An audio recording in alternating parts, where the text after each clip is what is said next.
In the early days, the Texas cowboys drove their cattle up the old Chisholm Trail to the nearest railroad in Kansas to ship them to market. And this is the way they tell about it. Come gather round me, boys, and I'll tell you a tale all about the troubles on the old Chisholm Trail. Come-a-tie-yi-yi-yi-yi-yi, yi-yi, come-a-tie-yi-yi-yi-yi.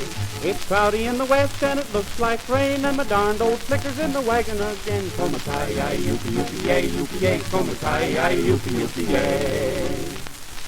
And when they got to the railroad, they'd drive the cattle into a corral. That's a big pen with a high fence around it, so they could load them into the cattle cars. Yip-hi, little doggy, you're going to town. Press along to the big corral. You'll be loaded on the train before the sun goes down. Press along to the big corral. Press along, cowboy, press along with a cowboy yell. Press along with a noisy big noise. Press along to the big corral. The chuck we get ain't fit to eat. Press along to the big corral. There's rocks in the beans and sand in the meat. Press along to the big corral. Press along, cowboy, press along with a cowboy yell. Press along with a noisy big noise. Press along corral. The wranglers out of combing their hill. Press along to the big corral. So jump in your britches and grease up your gills. Press along to the big corral. Press along, cowboy, press along with a cowboy yell. Press along with a noisy big noise. Press along to the big corral. Here comes a stranger. He wants to borrow a nice, gentle horse. The cowboys think he's a greenhorn.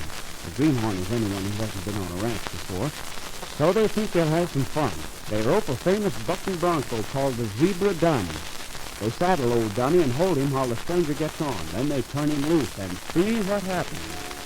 When the stranger hit the saddle, old Dunny kissed the earth and traveled right straight up for all that he was worth. A pitching and a squealing and a having walleye fit.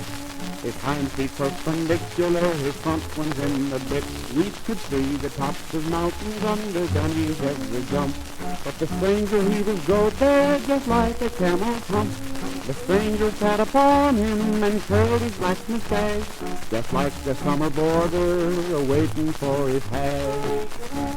So when the stranger had dismounted once more upon the ground, we knew he was a thoroughbred and not a gent from town. And the boss gave him a job with our outfit. So there's one thing and a sure thing I've learned since I've been born. Every educated fella ain't a plumb greenhorn.